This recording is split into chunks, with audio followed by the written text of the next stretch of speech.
ক্যালেন্ডারে এখনো বর্ষাকাল, আকাশেও আছে মেঘের আনাগোনা, কিন্তু প্রকৃতি যেন নীরবে অন্য এক বার্তা দিচ্ছে। কয়েকদিনের মধ্যেই বদলে যেতে পারে দীর্ঘদিনের সেই চেনা দৃশ্য। তবে বিদায়ের আগে শেষবারের মতো দেখাতে পারে নিজের রূপ। সেই সাথে রয়েছে আবহাওয়া অধিদপ্তরের দেয়া নতুন সতর্কবার্তা।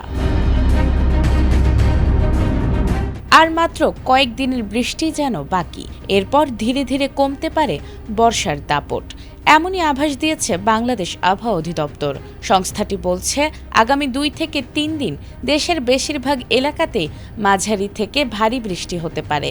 তবে 9 আগস্টের পর থেকে সেপ্টেম্বর পর্যন্ত উল্লেখযোগ্য ভারী বৃষ্টিপাতের সম্ভাবনা খুবই কম।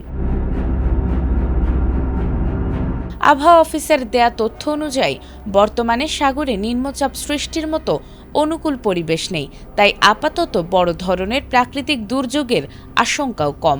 এছাড়াও জুন ও জুলাইয়ে দেশে স্বাভাবিক বৃষ্টিপাত হলেও বর্ষার শেষ ভাগে বৃষ্টির পরিমাণ ধীরে ধীরে কমে আসবে।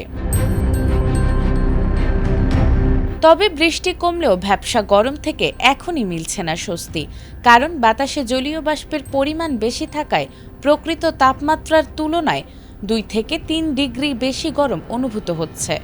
ঘাম সহজে শুকাতে না পারায় অস্বস্তিও বাড়ছে। আবহাওয়া অধিদপ্তরের পূর্বাভাস বলছে, আগস্টের শেষ দিকে জলীয় বাষ্প কমতে শুরু করলে এই ভ্যাপসা গরমও ধীরে ধীরে কমে আসবে।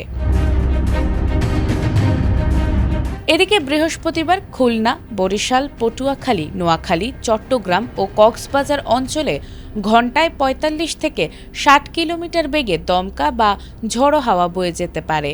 এর সঙ্গে বৃষ্টি বা বজ্রবৃষ্টির সম্ভাবনাও রয়েছে। এ কারণে এসব এলাকার নদীবন্দরকে 1 নম্বর সতর্ক সংকেত দেয়া হয়েছে। তাই বিশেষ করে নদীপথে চলাচলকারী সবাইকে সতর্ক থাকার পরামর্শ দিয়েছে আবহাওয়া অধিদপ্তর।